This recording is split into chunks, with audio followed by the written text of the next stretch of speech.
Hi guys! Good morning! Happy Sunday sa inyong lahat. So Sunday pa lang dito ngayon sa Canada. Yan, malalim-lalim pa ang boses kasi yan, maaga pa and yung mag-ama ko ay tulog pa.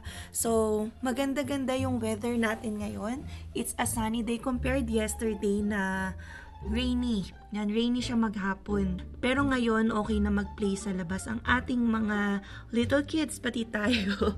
So, actually guys, napacheck din ako sa app or sa Google din kung ano ba yung weather dito sa different provinces in Canada. Kasi nga, sunod-sunod na yung lamig na nararanasan namin dito sa Calgary. But, when I checked, kasi yesterday it's 5 degrees Celsius and then ngayon 6 degrees Celsius. So, ganun na ba ang labanan ng mga weather ngayon kahit fall season pa lang?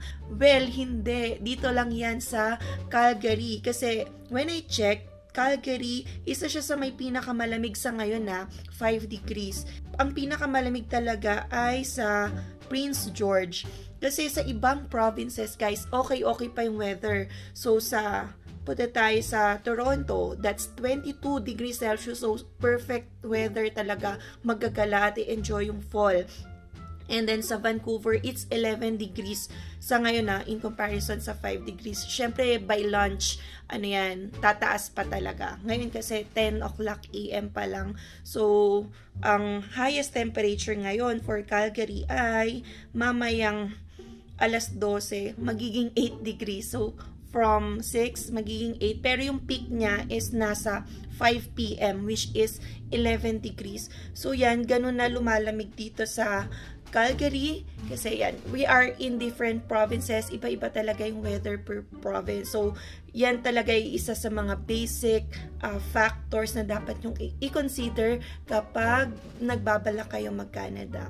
Since Sunday ngayon ako gagawa ng lahat ng assignments na due natin for this week or for the next succeeding weeks kung kaya naman gawin, diba? So, samahan nyo ako, ipapakita ko sa inyo ano ba yung mga assignments na ginagawa dito sa Canada being an international student. So, ito yung work area ko. Gusto ko dito actually madalas sa dining area namin dahil yan, mas maluwag lang talaga yung table. Kasi sabog ako gumawa ng mga papel-papel yan, umaabot hanggang doon. Meron naman din ako study table dito sa kabila. Ito yung second room namin. Yan.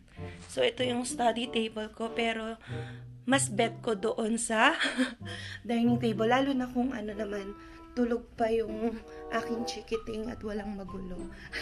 So, ngayon ako gagawa habang tulog pa sila para din makapag-record ako ng video. So, papakita ko sa inyo ano ba yung mga assignments dito na na-encounter ko as an international student here in Canada. But syempre, iba-iba tayo, lalo na iba-iba per province, iba-iba per school, at iba-iba per program.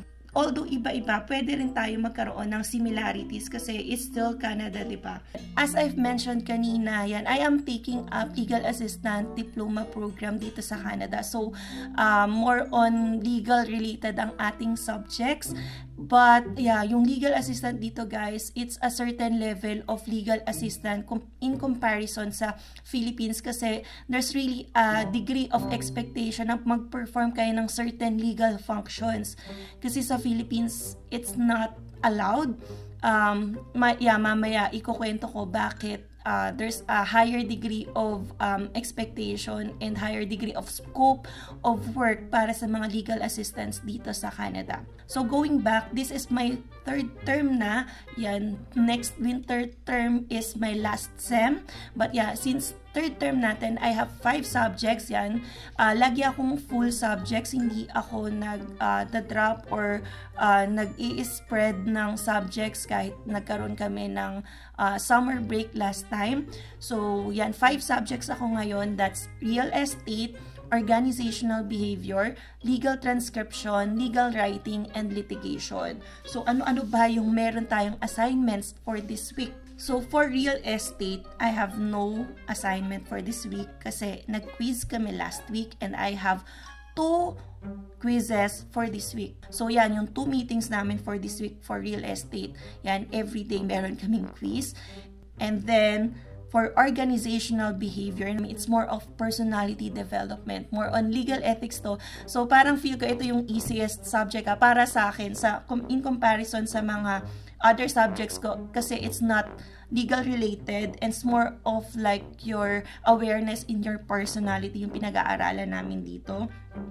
So there's no assignment for that subject. We just submitted last time yung interview questions kasi yung project namin for this subject will be interviewing a certain person, like a manager, supervisor, or a top level individual in the company, and then we will be asking that person about their company performance, ano ba din yung expectation nila sa employees, how they behave, how they resolve disputes and conflicts in their organization, and how they reward their employees when they reach their target, yan for example. So yun yung magiging project namin in this subject, so organizational behavior. So for this week, wala kaming assignment. We are focusing on perfecting or completing the interview questions. And then next subject, yung legal writing. So legal writing, it's more of the subject-verb agreement, yung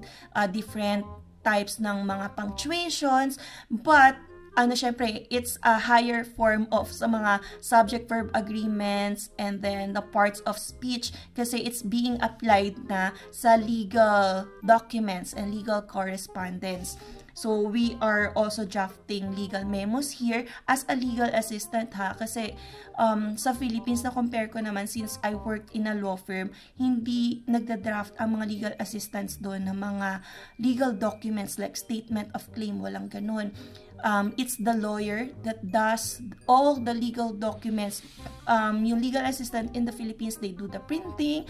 Kung may editing or wrong spelling, pwedeng take action yung legal assistant, but on the substance of that document, syempre, they cannot touch on it. But here, the legal assistants are being taught how to draft a legal memo, how to draft a statement of claim, how to compute the deadlines for filing of the document. So, biruin nyo, iba yung expectation dito sa legal assistants. So, in legal writing, so I will show to you in this video kung ano ba yung assignments namin. So, it's fairly easy lang naman kasi yung app na dinownload namin or software na ni-require kami bilhin is Connect and MindTap.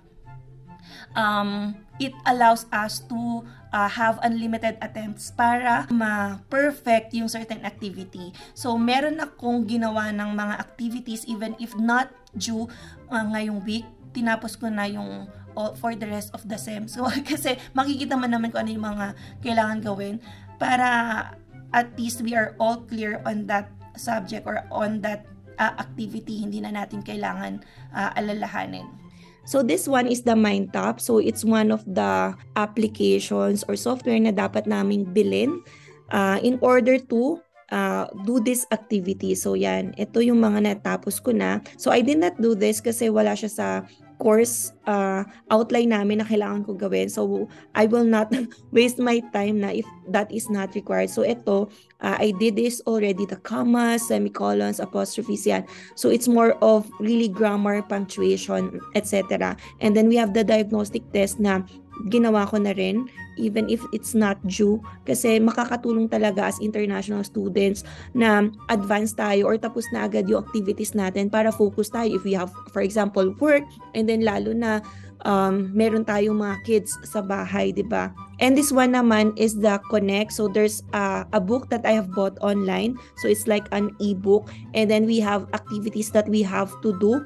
Yan, just like this. So natapos ko na 100 points. So since this is unlimited attempt naman, you can perfect it as 100. Pero yan, one attempt na lang tayo para tapos na.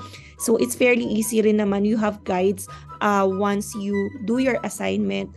Yan, para hindi na paulit-ulit. So now, next subject is the litigation. So another subject talaga na nakikita ko parang pang lawyer na tong ginagawa ng legal assistance dito sa Canada. So there's really a certain level of skill being required sa legal assistance. Kasi in this litigation subject, yung assignment namin is how to make a legal memo and the affidavit of record. So ano ba yung affidavit of record? So this is the document that you are going to file and serve on the opposite party. So for example, I am representing the plaintiff, yun yung sa law firm namin. So I have to draft as a legal assistant the affidavit of records of our client, and ako pa yung magsusort nung documents or evidences na ifa-file and serve. Like, ano ba yun? Ano ba yung evidences that we are allowed to submit to the other party and to the court? Diba? And in comparison and in contrast sa mga privileged documents and documents with objection. So, ito yung document actually na binigay as assignment nung aming professor. Print ko to kasi ayokong maligaw or ayokong may mami. So, ganyan yung print ko. Actually, 2 pages yan. Ginawa ko lang 1 page. But see this, we have to check all the documents and see if this is allowed to be submitted to the opposite party, or we will be objecting if it's like irrelevant or if it's not in possession. Yung number 2 kasi, we have to omit that evidence on the ground that it is privileged. Meaning, it is privileged in the sense that this is a communication between our client and the lawyer. So yun, diba? Kailangan may knowledge yung legal assistant dito na kung ano ba yung documents na pwedeng isubmit as evidence on his side, and those documents na bawal isubmit as evidence kasi nga we have objections. So in the Philippines, it's not the legal assistant who does that, who determines that this document is objectionable or not. It's the lawyer na nagsasabi or nag-iisip whether we can submit this as evidence or not. And ang nakaka-amaze pa dito sa Canada, guys, you have to submit your evidence even if it hurts your case. So, ang ibig sabihin nun, so kahit yung evidence mo is not beneficial on your part, ang pwede pang makaresult yun sa dismissal of your case or hindi ka makaklaim ng damages, you have to submit it. Kasi it's part of the disclosure that you have to do. For example, she's claiming damages because of the accident.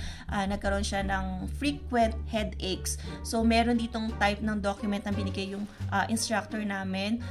If this document will be presented to the other party. Kasi she has prescriptions for several years taking this Tylenol, diba? It will really hurt her case kasi mapapakita mo na dati ka pa pala umiinom ng ganitong gamot for your headache. So, hindi yun makakatulong for you to claim damages in this case. Kasi sinasabi mo, diba, due to vehicular accident, which happened lang, for example, last March, you will be claiming this so amount. But dati pa pala, nagtitake ka na ng pain medications. Pero diba, on the plaintiff's side, kung gusto mo talaga makaklaim ng ganong damages, hindi mo na kailangan dapat isubmit yon. But here you are obliged to submit and disclose it. Yan, as part of the disclosure process here in Canada, even if it will hurt your case. So yun yung sa litigation namin. So, ito pa yung statement of claim. This is the scenario. Yan, super liit na lang. But, we are also drafting statement of claim here. So, in our last sem, kasi this is litigation 2. So, in our litigation 1, we are being taught how to draft a statement of claim. And ito pa yung sinasabi ko earlier. And the affidavit of records aside as yung mga legal assistants na nagde-determine kung ano ba yung documents na pwede natin isubmit as evidence. Assignment pa rin namin, we have to compute the last possible date that we have to serve this affidavit of records to the other party. So, meaning, here in Canada, yan, yung legal assistance, yung expected na maalam mag-compute ng yung limitation period. Kasi, for example, this affidavit of records na dilinaf namin, it must be filed to the other party, which is the defendant, within 3 months. Yan. So, we have to compute. And that 3 months is not just like, kung ngayon natanggap ng September, mapafile mo yan, October, November, December. So, it's not that easy. So because you have to consider the weekends and then the holidays, and when are you going to file if it falls on holiday. So there's a certain rule then on the next business day. So kami as legal assistants, yung nagko-compute nun, we will draft the legal memo, and that will be for the signing na ng lawyer. So yon yung obligations ng legal assistant dito, and that is already our assignment, which is yun nga, as I mentioned, hindi yun ginagawa ng legal assistants in the Philippines. So anyway, ito yung last subject ko, the legal transcription. So I have two aspects ng assignment doon. Yung first assignment ko is magdala ng foot pedal. Ito yung binili namin last time sa SAIT. So ito yung foot pedal. Actually, ang dami palang nito, second hand, all over the marketplace, pero hindi na ako nag-attempt. So nabili ko siya ng $106. Meron sa marketplace na bili yung classmate ko na nasa $50 lang. So sayang. So ito gagamitin na namin ngayong week. Pinapadala na siya ng professor namin. So aside sa foot pedal, ito yung kailangan namin dalhin. The headphone or headset. Yan. And sponsor ko dito, Divina Law. So thank you. At nagamit ko ang Christmas Christmas gift, yung package na binibigay sa mga employees, staff, lawyers nung firm namin. And thankfully nadala ko, 'di ba? Kasi who would have thought na gagamitin ko rin pala yan ngayon sa isa sa mga subjects ko. So yung foot pedal na yon, ginagamit yon like as a stenographer dito sa Canada. So when you hear the dictation, you have to type it, and if you have to stop or rewind, yung gagamitin mo is foot pedal. So yon yung assignment namin. But meron pa dong mas mabigat na ginagawa, and it's very time consuming guys sa legal transcription namin. We have to do the typing. Actually, ginagawa na namin yung typing subject since first sem and then second sem. And then ngayong third term, hindi tayo tinatantanan ng typing. So, typist yung app namin. I have to do certain like typist lessons. Dito, tinuturuan kami dapat yung fingers mo nasa correct letter sa keyboard. So, yun. Kasi you have to be really fast when you type a legal document. And then, mini-measure doon how many words per minute yung na-accomplish mo kasi doon dependent yung grades. So, actually, meron na tayo ng meet na target last time for a certain activity. Pero ngayon kasi, yung app na to, yung typist app, it requires a lot of certain lessons or activities na dapat mo matapos, which is really time consuming. Hindi ko alam kung by December tapos ka na to. So this one is the typist app. So dito nakikita yung lahat ng activities na dapat namin i-type. So and this is really time consuming guys sa program namin, legal assistant. I think meron ding nagta-typist sa ibang programs, but I'm not just sure. Pero as legal assistant student, ito yung kumakain talaga ng oras namin. And ginagawa ko nga to kapag nag-wait pa sa, for example, professor, kunwari pumasok ako ng 7:30, 8 pa yung start. So, in 30 minutes, sisingit ako para makagawa ng certain activities. Kasi medyo marami-rami to guys. Like this foreign language, actually, tinapos ko na lahat, bronze, silver, and gold. So, medyo madami-dami pa akong gagawin para maka-silver and gold. Although compliant na if maka-bronze ka sa lahat. So, first, pa lang yan, lesson. So, we have foreign language 2 naman. Yan, iba rin to. So, na-silver ko na to. Like this, foreign language 3, yan. Lahat, bronze pa lang. So, hindi ko alam if kakayanin ko mag-silver and gold sa ibang lessons. So, depending on my availability, kaya lang, syempre, para mas ma-boost mo yung grade mo, mas mapataas mo yung score mo, mas gugustuhin mong tapusin yung silver and gold sa lahat ng lessons. Actually, meron na akong natapos na gold yung last, which is the executive terminology kasi it's more of the legal side and English siya. Sa foreign language kasi medyo hirap i-type kung foreign siya and you don't know the word. Dito, executive terms, yan, I was able to make it to the gold. Yan, gold star yung lessons. Pero dito, meron tayong kailangan tapusin. Yan, may kailangan tayo tapusin dito sa legal terminology and I will show to you paano ba yung typing na ginagawa ko. And I still have 2 golds para ma-accomplish tong lesson as gold. Yan. So this one is the typist app. We will do a certain activity para makita nyo kung paano ba yung typist na nagko-consume talaga ng time as my assignment. So dito I have to do na the gold level kasi nagawa ko na yung bronze and silver. So 8 completions yung dapat ko ma-attain. So in this level lang yan, legal terminology. I still have other foreign languages na nag-wait. So let's see. So here, they are checking if my fingers are properly placed in the keyboard. So dapat ganito yung arrangement or placement mo sa keyboard mo. And then you have to do na the activity. So this is the net speed or the words per minute that you are creating. So mas mabilis, mas mataas yung scores na ibibigay. And then if you have any error, so kapag naka-reach ka na ng 4 errors, there's no point that will be given to you. And yan, I have to do 8 completions para maka-gold button.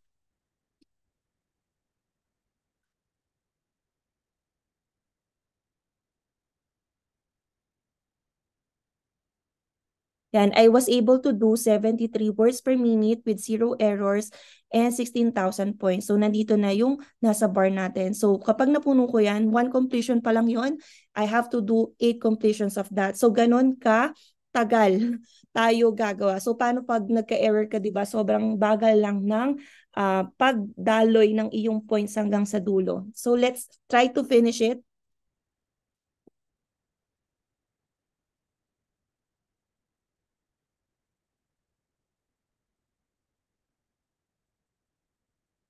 Yan, I was able to make 3 errors. So, kaya konti lang yung na-boost na score and that's 57.4 words per minute. So, I'll try to... let's start again kasi I did several mistakes kanina with my caps lock on. So, ito, tapusin natin yung bar ngayon.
So yan, ganun kabilis kapag wala kang mistakes. Pero since I'm getting several mistakes sa ibang lessons yun, dun tumatagal talaga.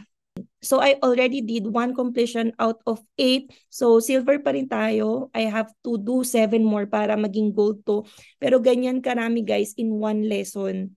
Yeah, so I still have a lot of lessons here na dapat tapusin at i-gold kung gugustuhin ko. Pero if bronze naman, mababa lang yung grade ko. So, nasa sa akin yon. And then, it measures my time here, kung gaano katagal nag i-spend. Yan. I have 47 minutes on Monday, 102 minutes on Tuesday, 115 minutes on Wednesday, 33 minutes on Thursday. So, meron nga ako dito inabot ng 200 plus minutes kasi gusto ko talagang tapusin yung executive terminology ng gold. Kasi yun yung easiest for me. Kapag foreign language, guys, medyo mahirap. Italian, Spanish, yung French, yung mga words nila, you will see here.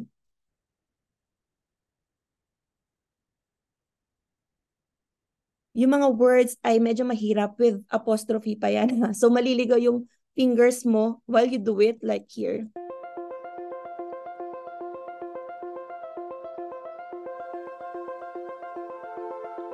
Yan, di ba? Hindi ako familiar sa mga words.